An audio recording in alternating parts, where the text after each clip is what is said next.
El mundo busca seguridad económica en cuentas bancarias, inversiones, acciones y otras propiedades. Sin embargo, ¿sabía usted que en tiempos antiguos Dios dio el verdadero secreto para obtener la prosperidad y casi todo el mundo lo ignora? Escuchemos a continuación al pastor Esteban Borra presentar el interesante tema titulado El secreto de la prosperidad. Padre, esta noche al hablar del verdadero secreto de la prosperidad, te pido que tu santa palabra hable a nuestras mentes y nuestros corazones y que podamos no solamente ser oidores de este mensaje, sino que lo podamos implementar en la práctica y que podamos ser verdaderamente prósperos delante de tus ojos. Te lo pedimos en el nombre y por los méritos de Cristo nuestro Salvador. Amén. Para la mayoría de las personas en el mundo, la religión consta de algo que hacen una vez por semana, unas pocas horas cada vez.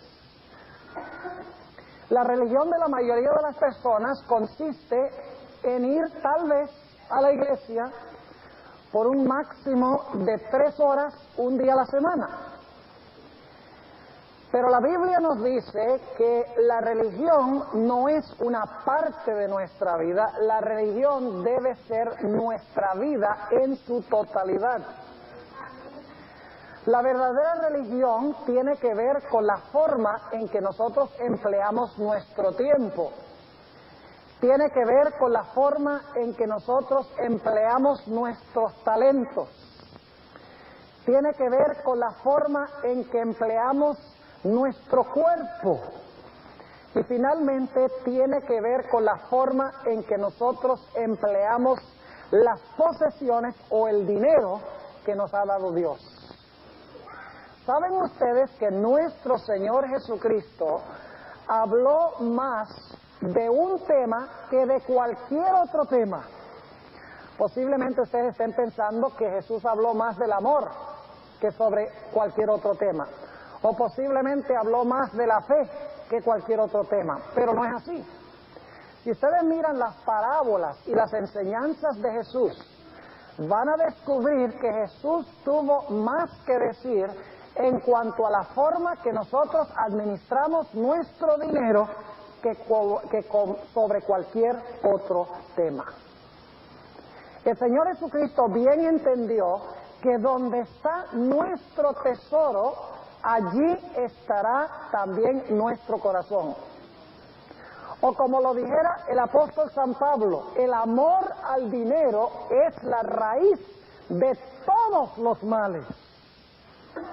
Ahora, lo que vamos a hablar esta noche podría aplicarse no solamente a nuestro dinero, podría aplicarse al uso que hacemos de nuestro tiempo, podría aplicarse al uso que hacemos de nuestros talentos, de nuestro cuerpo, de nuestras fuerzas.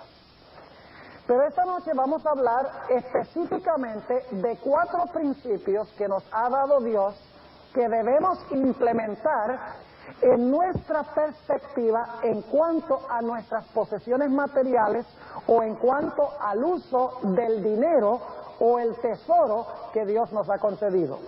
Ahora, debo repetir que estos 4 principios que vamos a estudiar esta noche se aplican no solamente a la forma como usamos el dinero, sino que se aplican a la forma como usamos nuestros talentos, como usamos nuestro tiempo, como usamos nuestras fuerzas, nuestro cuerpo. Es decir, estos principios se aplican en todos los aspectos de nuestra vida. Ahora, estos 4 principios sobre cómo en verdad ser prósperos en lo que respecta nuestro estado económico se encuentran esbozados claramente en el libro de Génesis. Quiero invitarles a abrir sus Biblias conmigo a Génesis el capítulo 1 y el versículo 1. Y el primer principio que vamos a analizar es que Dios es el dueño de todas las cosas. Ahora, yo sé que nosotros muchas veces decimos, ¿cómo te parece mi carro? O me acabé de comprar una casa. O yo tengo mucho dinero en el banco que es mío. ¿Cómo te gusta la ropa que llevo puesta? Que la compré. Y hablamos como si las cosas que tenemos fueran nuestras. Pero en realidad nada de lo que está en este mundo nos pertenece a nosotros. Según la Biblia, Dios es el dueño de todas las cosas. Y ese es el primer principio que vamos a analizar. Dios es el dueño de todo. Noten, Génesis 1:1 nos dice por qué es el dueño de todas las cosas. Dice allí, en el principio creó Dios los cielos y la tierra. ¿Por qué es Dios el dueño de todas las cosas? Porque Dios es el creador. Ahora, notemos algunos textos más que demuestran que Dios es el dueño de todas las cosas. Vamos a los Salmos, el Salmo 24, y vamos a leer el versículo 1. Salmo 24 y el versículo 1. Ustedes deben conocer este versículo porque es muy citado, muy conocido. Dice ahí en el Salmo 24:1, de Jehová es la tierra y su plenitud, el mundo y los que en él habitan. Ahora uno dirá, bueno, pero este es el Antiguo Testamento. ¿Saben ustedes que este versículo se cita en 1 de Corintios 10:26? El apóstol Pablo cita este versículo en el Nuevo Testamento. Déjenme preguntarles, ¿hoy es menos dueño Dios que en el Antiguo Testamento? ¿O sigue siendo Dios el dueño hoy igual que a través de todos los siglos de la historia? Dios es el dueño en el Antiguo y en el Nuevo Testamento también. Estos principios que vamos a estudiar se aplican a todas las épocas, no solamente se aplican al Antiguo Testamento. Así que aquí dice en el Salmo 24, de Jehová es la tierra y su plenitud, el mundo y los que en él habitan. Vamos ahora a leer en el Salmo 50. Vamos al Salmo 50 y vamos a leer el versículo 9. Salmo 50 y vamos a empezar leyendo en el versículo 9. Aquí está hablando Dios. Y noten lo que le dice al pueblo de Israel.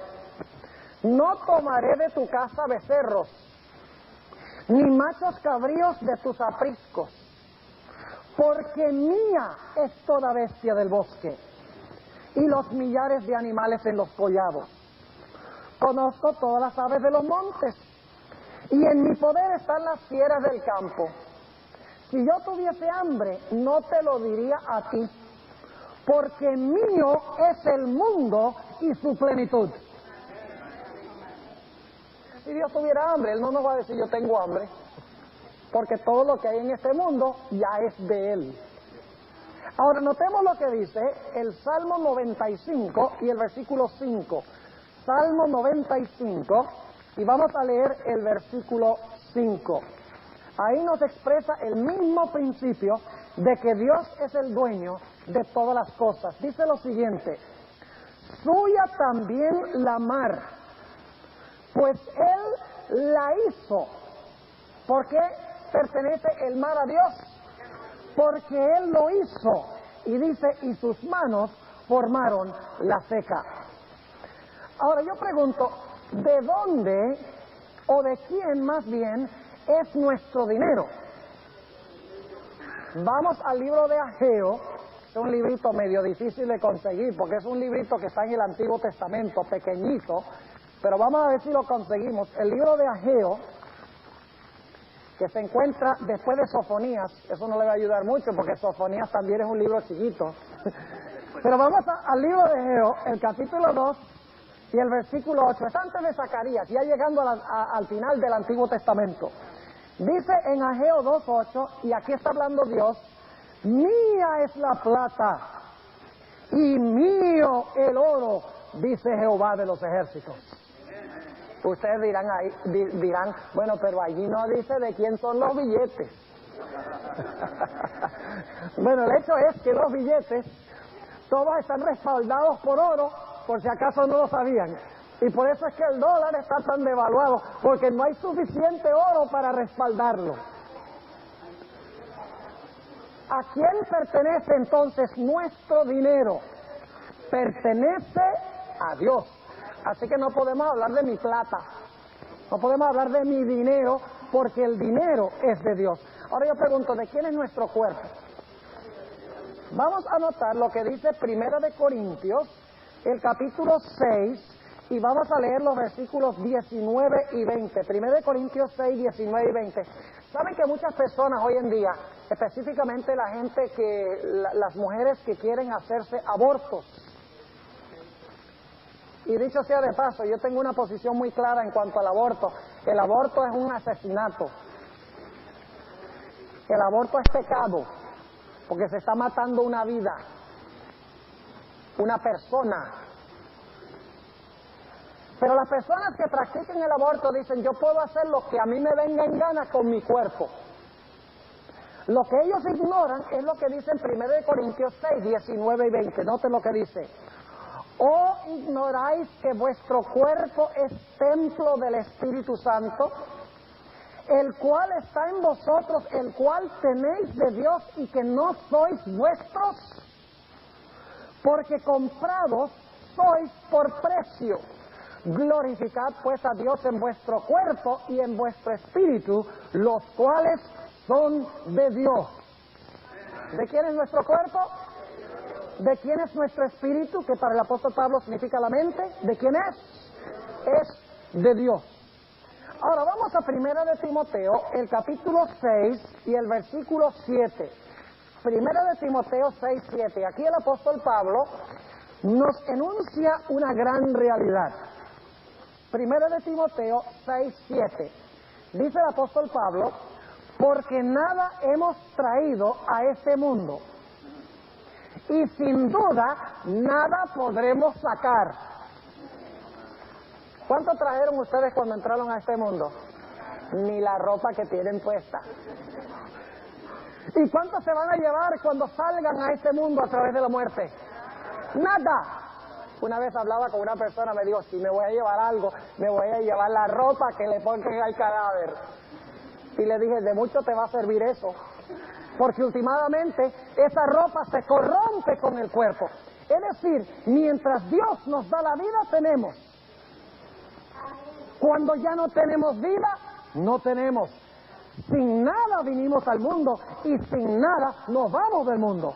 Pero vamos a encontrar que si en esta vida invertimos correctamente lo que Dios nos dio y pusimos nuestros tesoros en el cielo, entonces, aunque no sacaremos nada de este mundo, Dios nos dará lo que es del otro mundo. Ahora, esto nos indica de que nada de lo que nosotros tenemos o somos es nuestro. ¿Saben? Algunas personas a veces me dicen, ¿sabe, pastor? Usted predica muy buenos sermones, buen predicador. ¿Y saben lo que yo les digo? Yo les digo, mire, lo que yo predico es la Biblia, y como Dios dio la Biblia, si Él no hubiera dado la Biblia, yo no tendría que predicar. Además de eso, Dios fue el que me dio pulmones para respirar, me dio corazón que me da vida, y me dio cuerdas vocales. Si no tuviera cuerdas vocales, ¿cómo predicaba? Es decir, todo lo que nosotros tenemos, todo lo que nosotros somos, es de Dios. Y nos fue dado para traer honra y gloria y alabanza a Dios. Por eso Dios le dijo al pueblo de Israel, y se encuentra en Deuteronomio 8, 18, y no lo vamos a leer ahora, pero allí Dios le dice a Israel, tengan mucho cuidado cuando adquieran riquezas, de que no digan, mi poder ha adquirido esta riqueza. Porque es Jehová el que os da el poder para adquirir riquezas. Algunas personas dicen, bueno, yo sudé duro para ganarme todo lo que yo tengo. Correcto. ¿Quién le dio a usted manos para trabajar? ¿Quién le dio a usted mente? Necesita una mente para trabajar, ¿verdad? ¿Quién le dio piernas para ir al trabajo? Dios. Así que si Dios no le diera a usted todas esas cosas, usted no podría trabajar. Así que no diga, yo trabajé mucho para ganarme todo esto, con el sudor de mi frente, y por lo tanto es mío. No, porque si Dios no les hubiera dado todos los recursos, no hubieran tenido nada. Así que nuestro primer principio es que Dios, porque es el creador, es el dueño de todas las cosas. Nosotros no somos dueños de nada. Ahora ustedes dicen, bueno, ¿y dónde quedamos nosotros allí? Bueno, déjenme explicarles dónde quedamos. Según la Biblia, nosotros somos los mayordomos de Dios. Ese es nuestro segundo principio. Primer principio, Dios es el dueño de todo. Segundo principio, Dios nos ha creado para que seamos sus mayordomos. ¿Sabe lo que es un mayordomo?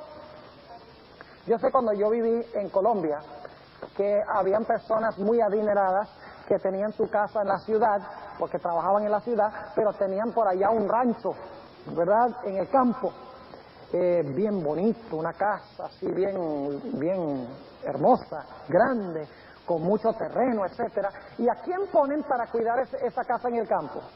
A un mayordomo, porque el dueño, y sabemos que no es el dueño, pero está usando la ilustración, el dueño, o el que se cree dueño, va para allá tal vez una vez al mes, allá a su casa campestre, ¿verdad?, para disfrutar un día en el campo, y el mayordomo tiene que tener la casa bien limpiecita, tiene que tenerle el pasto o el zacate bien cortado, tiene que tenerle la huerta con las hortalizas y con los vegetales bien cuidaditos, tiene que tenerle preparado un almuercito, ¿verdad?, tiene que tenerle preparado todo.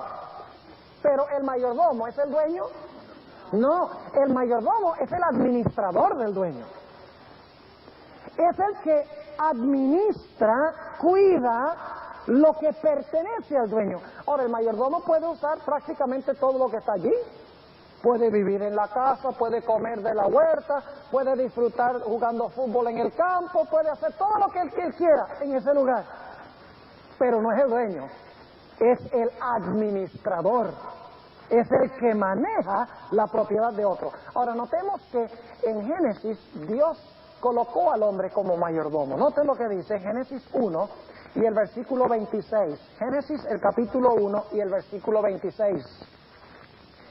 Y dijo Dios, hagamos al hombre a nuestra imagen, conforme a nuestra semejanza, y señoree en los peces de la mar, en las aves de los cielos y las bestias y en toda la tierra. El hombre fue colocado como ¿qué?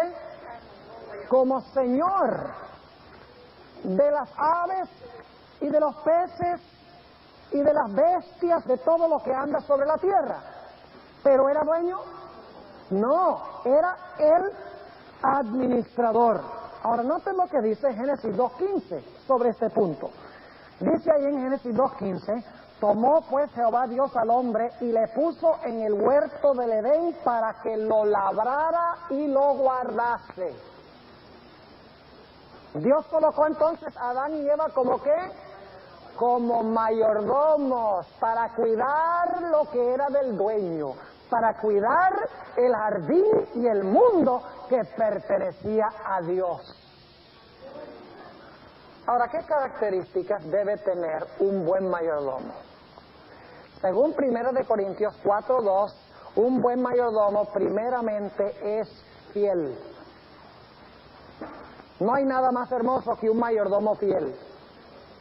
Y no hay nada peor para un dueño que un mayordomo infiel, que todo el tiempo está sacando por debajo de cuerdas dinero y cosas que pertenecen al dueño y agarrándolas para él. Dice que en primer lugar un mayordomo debe ser fiel. En segundo lugar, la Biblia nos dice que un buen mayordomo invierte lo que le pertenece al dueño y lo multiplica, lo mejora. Eso lo dice en Mateo 25:27, en la parábola de los talentos. Dice allí que al que le dio 2 talentos, lo multiplicó a 4. El que le dio 5, lo multiplicó a 10. Es decir, un buen mayordomo no solamente agarra lo del dueño y se conforma nada más con emplear y usar y mantener lo que tiene el dueño, no. Él toma lo del dueño y lo multiplica. Es fiel y multiplica o mejora lo que tiene el dueño. En tercer lugar, según Lucas 16 y el versículo 2, todo mayordomo tiene algún día que rendir cuentas ante el dueño. Algún día el mayordomo tiene que aparecerse y el dueño va a decir, mire, vamos a examinar los libros aquí, a ver cómo tú me llevaste la cuenta. Vamos a dar una vuelta acá en el rancho para ver cómo tú me has administrado mi rancho. Algún día el mayordomo tiene que rendirle al dueño, ¿qué cosa? Cuentas. En cuarto lugar, el mayordomo debe respetar lo que el dueño se ha reservado para uso exclusivo de él.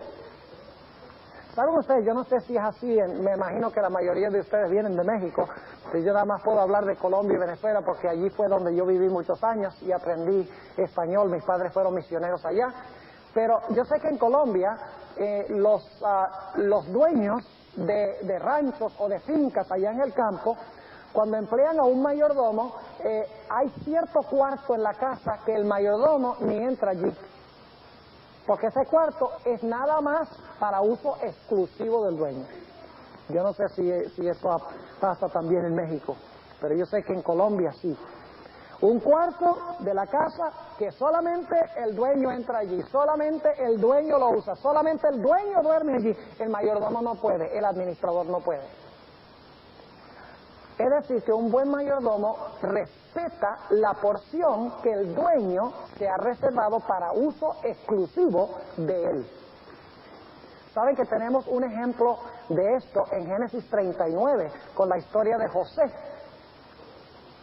¿Saben que dice en Génesis 39 que José era un buen mayordomo? Dice que era fiel, las características que hemos mencionado, era fiel. Dice también que multiplicó y prosperó lo que era de Potifar. Dice inclusive que cuando Potifar lo traía y le rendía cuentas, Potifar se quedaba maravillado, hasta tal punto que finalmente Potifar le dijo, mire, a mí lo único que me interesa es que me pongan las tortillas enfrente. Lo que yo como nada más, a mí no me interesa ya, este es un hombre fiel. Pero había algo que Potifar solo podía usar para él, y no José. ¿Y qué era? Su esposa. Es decir, el dueño se reservaba a la esposa para él. El mayordomo podía usar todo, pero mi esposa esa es reservada para uso exclusivo mío. Ahora, ¿saben algo interesante? En el libro de Génesis ya tenemos el principio de que Dios se reservó algo para él, aún antes del pecado. Fíjense que Génesis dice que Dios es el dueño, porque es el creador.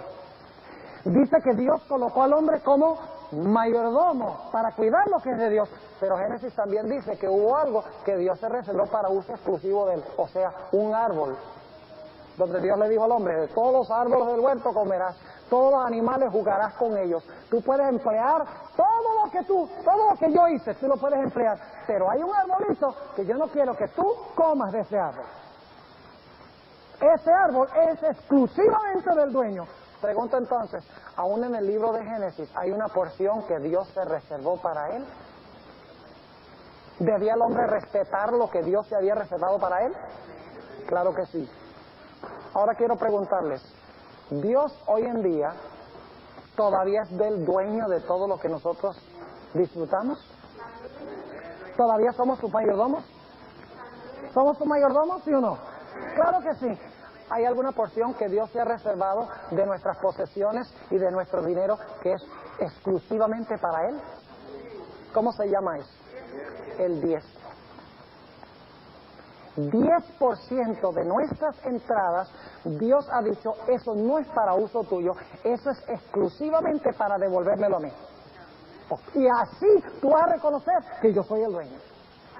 Si tú usas eso, es como comer del árbol de la ciencia del bien y del mal, que no te pertenece. Si tú usas el diezmo para ti, tú estás haciendo lo mismo que hicieron Adán y Eva cuando comieron del árbol de la ciencia del bien y del mal, porque estás adueñándote de lo que no es tuyo, sino de lo que es mío.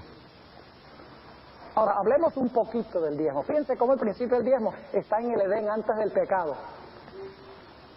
Dios probando a ver si lo reconocemos como que si Adán y Eva lo reconocían como creador y ellos como criaturas.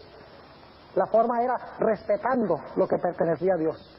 Dios estaba probándolos para ver si ellos reconocían que Él era el creador y el dueño y que ellos eran sus criaturas y mayordomos. Ese era el propósito del árbol, probarlos a ver si reconocían ese principio. Ahora, hoy en día Dios nos ha dado a nosotros también una forma de probar si nosotros reconocemos que todo es de Dios, y es el diezmo. Ahora, ¿saben ustedes lo que dicen muchas personas? Dicen, eso del diezmo, eso era para los judíos. ¿Saben lo que es interesante? Los cristianos de hoy en día, todo lo que exige un sacrificio era para los judíos. Cualquier exigencia, cualquier cosa donde tenemos que cambiar lo que nos gusta, el estilo de vida, no, eso, el sábado, para los judíos. El diezmo, yo no tengo que diezmar, eso era para los judíos. Ciertas cosas que yo no debo comer, no, eso era para los judíos. Cualquier cosa que exige un cambio del estilo de vida, dice, eso era para los judíos. Entonces, Dios dio el diezmo en el Antiguo Testamento para los judíos, porque allá era el dueño, pero ahora ya no es el dueño. ¿Es el dueño hoy? ¿Todavía somos sus mayordomos? ¿Todavía se reserva una porción para probar nuestra fidelidad? Claro que sí. Y más adelante vamos a hablar de las comidas que Dios permite que comamos y las que dice, no toques esto. ¿Ves? Interesante cómo hace Dios. Dios dice, mire, de tus posesiones, 10%. De tu tiempo, un día. Y de la comida, hay ciertas cosas que no quiero que me toques tampoco. Pero la gente dice, no, todo eso era para los judíos. Ahora podemos hacer lo que queramos. ¿Ustedes creen que Dios exige menos de la gente hoy que lo que exigía allá? Si nosotros tenemos más luz, tenemos más bendiciones que ellos. Porque Cristo ha venido, Cristo ha muerto. Si tenemos más bendiciones, ¿cómo vamos a decir que Dios espera menos de nosotros hoy que lo que esperaba de ellos? ¿Me estoy haciendo claro? Ahora hablemos un poquito del diezmo. Algunos dicen, eso del diezmo era para los judíos. ¿Saben cuál es el problema con esa interpretación? Ya vimos que Dios colocó un árbol, el principio del diezmo, ya en el Edén. Pero no solo eso, sino que el diezmo se menciona en Génesis 14 y en Génesis 28 antes de que existiera un judío. La primera referencia directa en la Biblia, fuera del árbol de la ciencia del bien y del mal, que ahí está el principio del diezmo expresado, el reconocimiento cuando el hombre respeta el árbol de Dios, de que Él es criatura y Dios es el creador.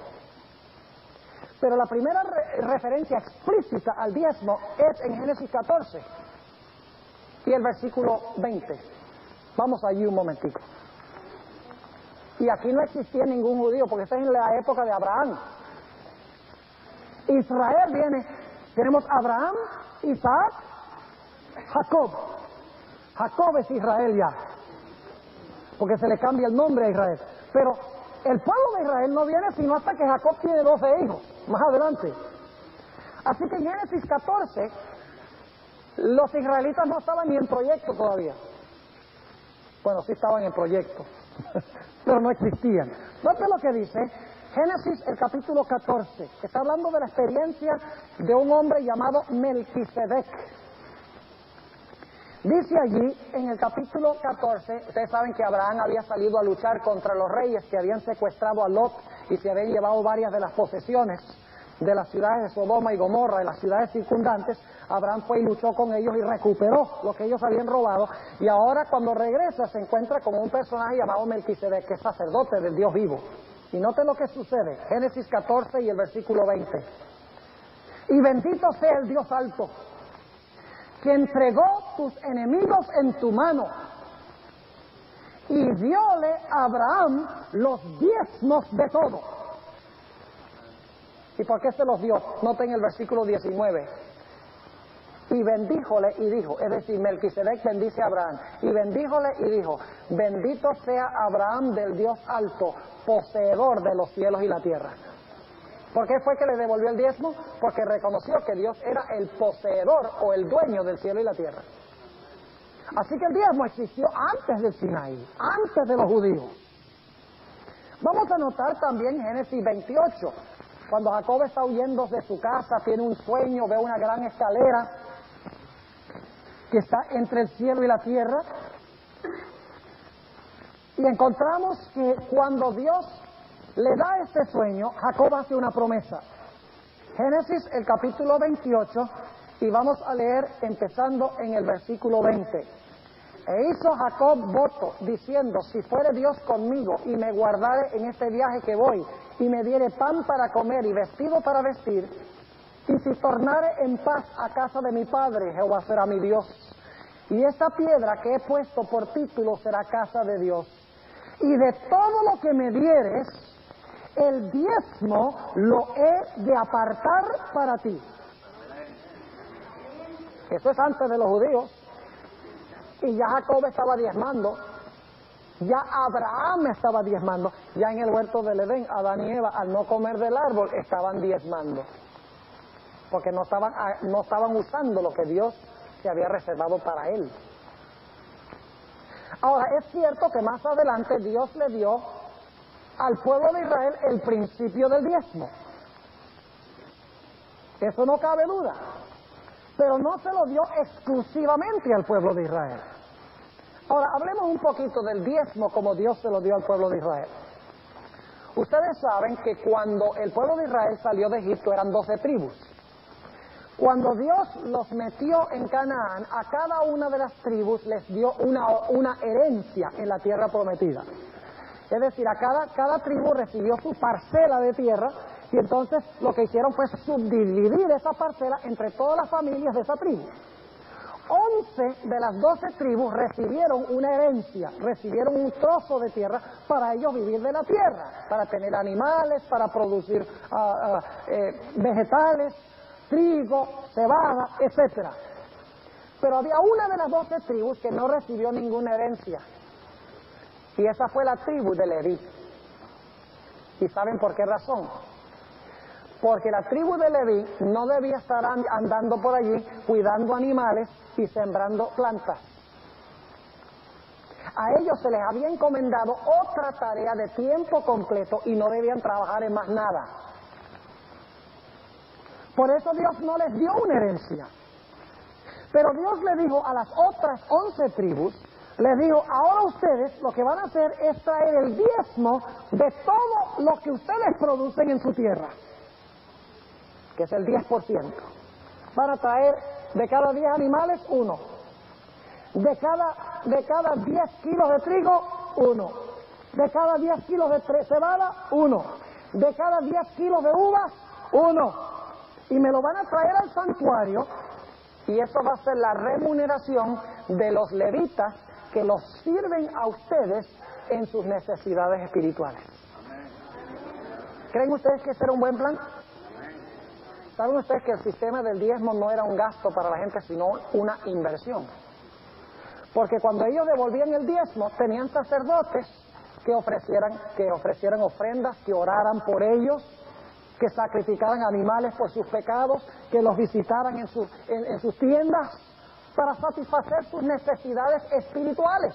Es decir, cuando ellos devolvían el diezmo les regresaba a ellos en el servicio de los levitas. No era un gasto, era una inversión.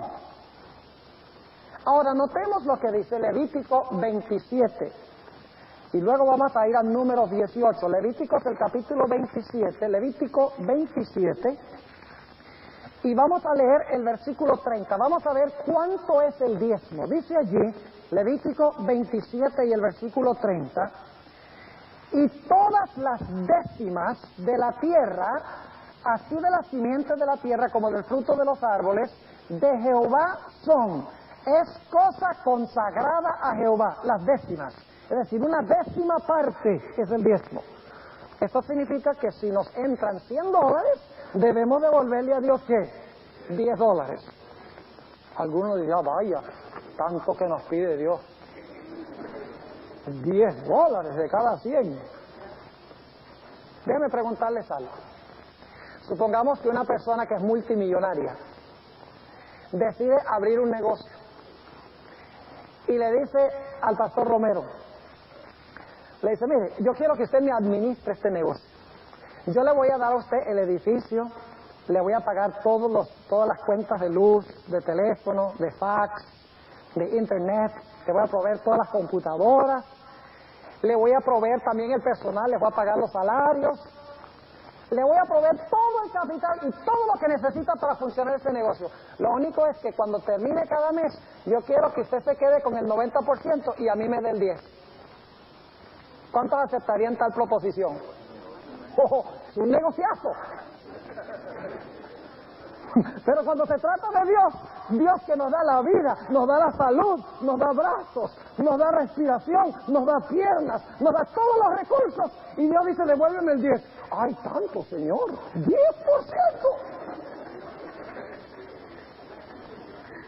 ¿Me están entendiendo? El 10% eso es mezquino. Especialmente tomando en cuenta que Cristo todo lo dio por nosotros. ¿Ustedes creen que Dios necesita nuestro dinero? ¿Ustedes creen que Dios nos pide que devolvamos el diezmo porque Dios lo necesita?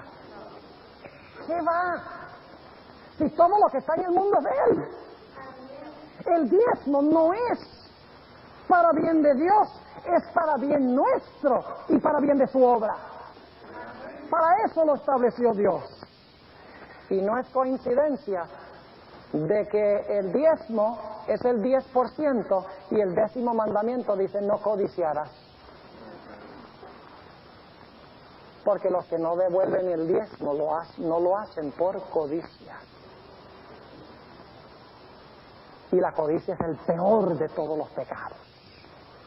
Por eso el apóstol Pablo dijo que el amor al dinero es la raíz de todos los males. No dijo el dinero, dijo el amor al dinero es la raíz de todos los males. Ahora vamos a Números 18 y veamos el plan que tuvo Dios con el diezmo en el Antiguo Testamento. Números 18 y luego vamos a ir al Nuevo Testamento. Números 18 y vamos a empezar leyendo en el versículo 20. Esto es lo que le mencioné sobre los levitas, quienes eran los ministros, los pastores del sistema religioso del Antiguo Testamento. Dice en Números 18 y el versículo 20, y Jehová dijo a Aarón, de la tierra de ellos, es decir, de la tierra de Canaán, no tendrás heredad, ni entre ellos tendrás parte. Yo soy tu parte y tu heredad en medio de los hijos de Israel. Y he aquí, yo he dado, ¿quién ha dado?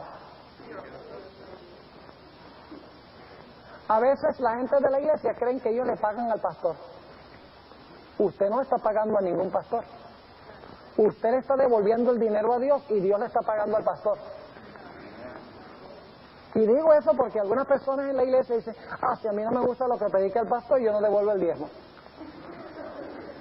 Como si ustedes le estuvieran pagando al pastor. Ustedes están dando el dinero a Dios y luego Dios le paga al pastor. Note lo que dice el versículo 21. Y he aquí yo he dado a los hijos de Leví. ¿Quién ha dado? Dios. Todos los diezmos en Israel por heredad. ¿Y por qué se los dio? Por su ministerio. Por cuanto ellos sirven en el ministerio del tabernáculo del testimonio. ¿Tienen derecho los pastores a hacer pagos de los diezmos? Absolutamente. Yo soy pago de los diezmos. Y doy gloria a Dios por eso. Y en la iglesia adventista es un sistema maravilloso. Y déjenme explicarles un poco sobre el sistema, cómo funciona en la iglesia adventista. Es increíble, maravilloso, no hay mejor plan en ninguna parte. Cuando ustedes ponen sus diezmos en la iglesia adventista, ese dinero no queda ni un centavo ahí en la iglesia. Ni un centavo queda en la iglesia. ¿Estoy diciendo la verdad? Ustedes lo saben. Todo el dinero va a una oficina central. De todas las iglesias adventistas del centro de California van a una oficina central. Y usted, pero qué justicia hay en eso. Déjeme explicarle. En la iglesia adventista no hay pastores que tienen que trabajar en otro trabajo y ser pastores también. Ese no es el plan de Dios. Porque cuando usted tiene que trabajar en otra cosa, eso le absorbe el tiempo que debe dedicar a las cosas de Dios, a atender la iglesia de Dios. Ahora, el dinero que va a esa oficina central luego le paga a todos los pastores de esta región. Y les paga a todos por igual. Y no crean que es mucho lo que le pagan. Suficiente para vivir, pero nada extravagante. Les pagan a todos los pastores el mismo salario. Ahora, ¿por qué es bueno eso? Por la sencilla razón de que en otras iglesias donde el dinero queda en la iglesia local, si la iglesia no le gusta lo que el pastor predica, dice, pues, no te pagamos. Pero en la iglesia adventista yo puedo predicar sermones que a veces la gente, pues, los sacude. Y ellos no me pueden decir que eras votado porque el salario me lo pagan es de otra parte. Un buen sistema. Además de eso, en la iglesia adventista no hay pastores compitiendo por las iglesias más grandes. Como yo sé que en otras denominaciones sucede. Una iglesia que tiene, por ejemplo, como esta, 1100 miembros. Todos los pastores están buscando pastorear esta. Porque si la iglesia local le paga a ese pastor, como hay mucho dinero, le paga mucho. Pero el pobre pastor que le toca pastorear una iglesia de 100 miembrecitos, ese le toca conseguir otro trabajo y aguantar hambre. ¿Me están entendiendo? Pero en la iglesia adventista todo va a una oficina central, se paga equitativamente a todos los pastores. Es decir, que yo que pastoreo esta iglesia de 1100 miembros, gano lo mismo que un pastor que pastorea una iglesia de 100 miembros. Ese es un buen plan. Es más, esta iglesia que yo pastoreo da suficientes diezmos para emplear a 6 pastores de tiempo completo, pero solamente tenemos 2. Y usted dice, ay, pero qué justicia hay en eso. ¿Saben ustedes qué pasa con los otros, con el salario de los otros 4 pastores, del diezmo que nosotros damos? Se lo mandan a iglesias que no tienen suficiente dinero para pagar ni un solo pastor. Gloria a Dios. Porque los que más tienen deben bendecir a los que menos tienen. Es el plan de Dios. Así es que funciona el sistema del diezmo. Ahora ustedes dirán, bueno, en el Nuevo Testamento dice algo del diezmo. ¿Saben lo que me maravilla? Que hay muchos pastores protestantes que cuando uno les dice, bueno, el diezmo todavía es un principio que Dios quiere que sigamos. Oh, sí, el diezmo sí. ¿Seguro? Sí. Pero ¿dónde en el Nuevo Testamento? Bueno, hay un par de versículos ahí en el Nuevo Testamento, pero casi todo lo que dice del diezmo está en el Antiguo. Entonces hay que diezmar. Sí, hay que diezmar. Y el sábado hay que guardarlo también, entonces. Ah, no, el sábado no. Pero el Nuevo Testamento dice más del sábado que lo que dice del diezmo. Algunos dicen, pero Jesús no repitió en el Nuevo Testamento que hay que guardar el sábado. ¿Y saben por qué razón? ¿Por qué Cristo no dijo, guardarás el sábado? Porque a la gente que él estaba hablando, todos lo estaban guardando. El problema es que lo estaban guardando mal.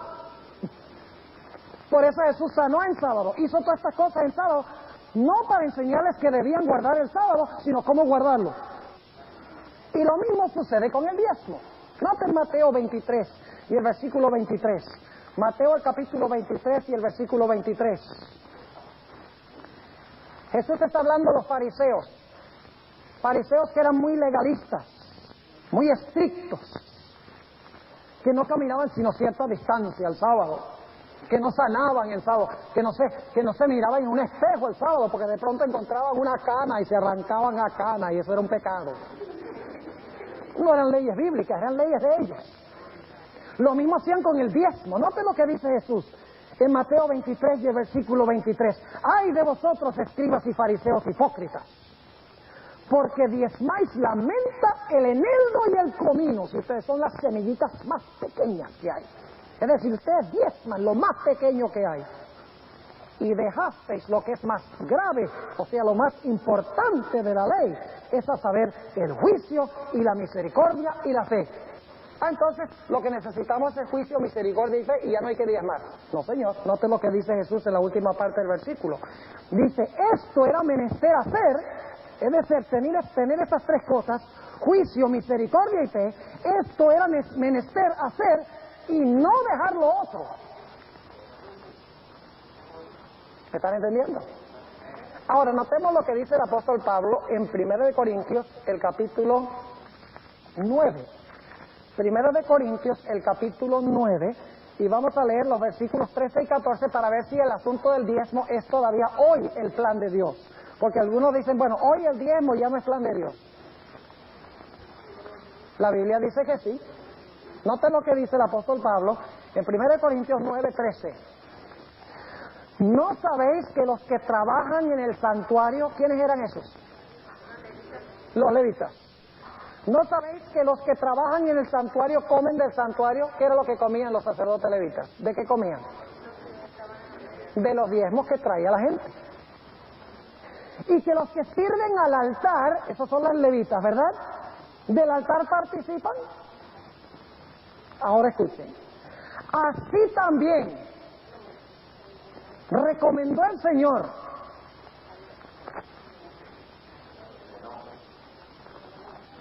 así también sugirió el Señor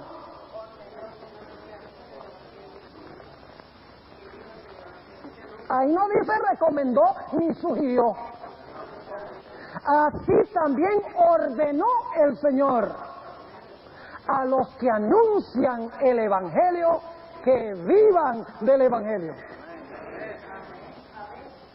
El principio del diezmo todavía está vigente hoy. El diezmo se debe usar exclusivamente para remunerar a los ministros. En la iglesia adventista no se usa el diezmo para pagar la luz, ni para pagar literatura, ni para pagar al que limpia, ni para darle a los pobres. Para nada de eso se usa, porque la Biblia nos dice que el diezmo es exclusivamente para remunerar a los ministros. Entonces usted dice, bueno, pastor, entonces ¿cómo hacemos para pagar la luz? ¿Cómo hacemos para pagar al que limpia? ¿Cómo hacemos para pagar la calefacción? ¿Para pagar el aire acondicionado? ¿Para ayudar a los pobres? ¿De dónde sacamos el dinero para eso? Para eso son las ofrendas. ¿Qué? Ahora son ofrendas que tenemos que dar también. Vamos a Malaquías, el capítulo 3. Y el versículo 8. ¿Ve? Mire, si usted piensa, yo le voy a... ¿Sabe? Una persona una vez me dijo, bueno, pastor, yo le devuelvo el diezmo a Dios, porque si no me va a mandar para el infierno. Si usted devuelve el diezmo por eso, mejor que no lo devuelva, porque Dios no lo acepta. Dios solo puede aceptar un diezmo que le damos de voluntad, porque lo reconocemos a Él como dueño y porque lo amamos. Y lo mismo las ofrendas. No debemos pensar en Dios como un gran cobrador de impuestos, porque Dios no necesita nuestro dinero. Note lo que dice Malaquías, el capítulo 3, y vamos a empezar leyendo en el versículo 9. Dice, versículo 8, perdón, ¿robará el hombre a Dios? Pues vosotros me habéis robado. Y dijisteis, ¿en qué te hemos robado? Y aquí viene la respuesta, los diezmos y las... Aquí dice primicias, que significa ofrendas. Ahora, notemos nuestro cuarto principio. Primer principio, Dios es el dueño. Segundo principio, nosotros somos sus mayordomos. Tercer principio, hay una porción que Dios se ha reservado para Él que no debemos usar. Cuarto principio es que si nosotros usamos esa porción que Dios se reservó para Él, traemos sobre nosotros una maldición. Inmediatamente después que Adán y Eva comieron del árbol, aparece la palabra maldición. Maldita será la serpiente, maldita será la tierra, maldito será Caín. No es que Dios se sienta ahí en el trono, en el cielo, dice, yo voy a ver que no paga diezmo para ver lo que le va a pasar. Ese no es el Dios que yo sirvo. Cuando nosotros no devolvemos del diezmo, nosotros mismos traemos una maldición sobre nosotros. No es que Dios nos maldice, es que nosotros, cuando no cumplimos con Dios, traemos la maldición sobre nosotros. Note lo que dice aquí, nuevamente en Malaquías, el capítulo 3 y el versículo 9. Malditos sois con maldición, porque vosotros, la nación toda, me habéis robado. Y luego dice, traed todos los diezmos al alfolí, y haya alimento en mi casa. La casa de Dios es la iglesia. Y dice, y probadme ahora en esto, dice Jehová de los ejércitos, si no os abriré las ventanas de los cielos y vaciaré sobre vosotros bendición hasta que sobreabunde. ¿Saben ustedes que cuando diezmamos recibimos bendiciones increíbles? ¿Saben ustedes que los pastores también deben diezmar? Hay muchos pastores que les gusta cobrar el diezmo, pero no diezman. En Números 18:26 dice que los levitas debían pagar el diezmo del diezmo. Yo le devuelvo a Dios de mi salario 20%, 10% de diezmo y 10% de ofrendas. Y saben que no he recibido nunca tantas bendiciones como cuando he hecho esto. Y usted dice, pastor, ¿cómo es posible que usted tenga más bendiciones con el 80% que con el 100%? Sencillamente porque Dios así lo dice y así es. Pero nunca lo van a saber, al menos que lo prueben. Porque Dios dice, probadme ahora en esto. Si no, os abriré las ventanas de los cielos y os derramaré bendición hasta que sobreabunde. Jesús dijo, dad y se os dará. Es más bienaventurada cosa dar que recibir. ¿Qué necesita suceder si usted tiene un vaso lleno de agua? ¿Qué tiene que suceder para que ese vaso pueda recibir más agua? Tiene que dar el agua primero. Y entonces cuando da el agua, tiene capacidad para recibir. Es un principio divino que funciona. Cuando damos, recibimos. Allá en Israel hay dos mares. Uno es el mar de Galilea y el otro es el mar muerto. El mar de Galilea burbujea de vida. Todo verde alrededor, lleno de pájaros, lleno de peces, a donde pescaron a los discípulos de Jesús. Y entonces sale el río Jordán por el sur del mar de Galilea y llega al mar muerto. Y en el mar muerto no hay nada vivo, ni siquiera microorganismos. Todo es seco, árido. ¿Cuál es la diferencia? La diferencia es que el mar de Galilea, el agua entra por el norte y luego el lago da sus aguas por el sur. Mientras que el mar muerto recibe aguas y no las da a nadie. Y como resultado el agua del mar muerto se estanca y todo es muerte. ¿Saben ustedes que el principio de dar es el principio básico de la vida? Las nubes dan nieve a las montañas aquí al lado de Fresno. En la primavera se derrite la nieve y las montañas dan su agua a riachuelos. Los riachuelos dan su agua a los ríos dan su agua al mar y el mar otra vez le da el agua a las nubes. Dar. Si en algún momento las nubes dijeran, esta agua es mía, esta agua yo no se la voy a nadie, o si las montañas dijeran, esta nieve tan linda, mejor que me admiren, pero esta agua es mía, ¿qué sucedería? Todo moriría. El principio básico de la vida es dar. Una vez en la ciudad de Medellín, Colombia, estaba yo yendo a la iglesia un sábado por la mañana y estaba apurado porque iba tarde. Y cuando estoy andando por la calle, de repente paso al lado de tres muchachitos callejeros, le dicen gamines allá. Estaban todos vestidos de harapos, sucios, estaban hablando allí. Tenía unas laticas donde se veía que estaban pidiendo limosna. Yo estaba apurado y pasé, y cuando llegué como a la media cuadra dije, bueno, yo voy a predicar hoy, precisamente iba a predicar sobre diezmos y ofrendas. Y yo voy a predicar sobre eso, y pobres tres muchachos ahí, sin tener con qué vestir. Me regresé. Le dije, ¿cómo están, muchachos? La sorpresa que se llevaron en ver a un hombre con un traje, con una corbata, hablando con ellos, fue grandísima. Dice, no, estamos aquí hablando un rato, estamos pidiendo limosna, pues vivimos en la calle. Yo saqué 3 monedas y a cada uno les di una moneda. Hubieran visto ustedes la sonrisa en los rostros de esos muchachos.